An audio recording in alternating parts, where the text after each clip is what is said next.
प्रतिकूल पाग सत्वे सुरुखुरुरे अनुष्ठित है विश्व प्रसिद्ध रथयात्रा। धन्यवाद देले मुख्यमंत्री। महाप्रभु श्री जगन्नाथ, महाप्रभु श्री बलभद्र, देवी सुभद्रा एवं चक्रराज सुदर्शन विश्व प्रसिद्ध रथयात्रा अनुष्ठित होइछि। गुरुवार महाप्रभु रथयात्रा पर लगाण वर्षा एवं प्रतिकूल पाग सत्वे विश्व प्रसिद्ध रथयात्रा राज्य एवं देश विदेश प्राय 8 ରୁ 9 लक्ष भक्तों समागम होता, जहाँ सृष्टि करथिला एक अपूर्व भक्ति भाव उत्साहर परिवेश। गोवर्धन पीठाधीश्वर जगतगुरु शंकराचार्य रथ निकट को आसी महाप्रभु निकट प्रार्थना करछन्ति। सेपटे प्रशासनिक समन्वय सह रथटଣା समेत रथयात्रार समस्त नीतिकांति सुरुखुरुरे अनुष्ठित होइथिबा नै कुहाଯାଇଛି। मुख्यमंत्री कार्यालय पक्षर जारी प्रेस विज्ञप्ति अनुसार राज्य सरकार रथयात्रार सफल परिचालन पर व्यापक एवं बहुस्तरीय व्यवस्था करथिले।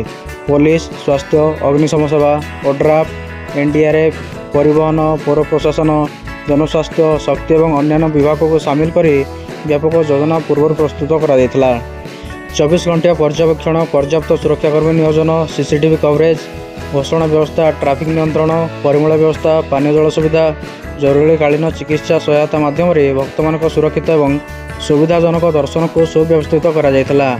मार्केट छकरे तालध्वज, मरीची कोर्टे अटकिला दर्पदलन। शुक्रवार सकाळु हब रथटଣା। वर्षा जो किसी स्वास्थ्य समस्या नजर को आसीथिला। सीएमओ भक्तों विपुल समागम और लगाण वर्षा जो किसी स्वास्थ्य समस्या नजर को आसाला।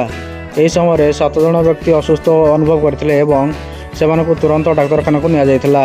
सेमानक मध्यरु जड़े 60 वर्ष ऊर्ध्व बयसर पुरुष भक्त दुर्भाग्यवशतः मृत्युवरण करिसंती। तेबे मृत्युर सठिक कारण जनापड़ी नहीं। पृथक भाव में आउ एक घटना अन्य जड़े भक्तर हृदघातर मृत्यु घटी। लगाण वर्षा जो अनेक भक्त असुस्थ हो पड़ते, से डाक्तखाना चिकित्सा भर्ती करा जाइछि।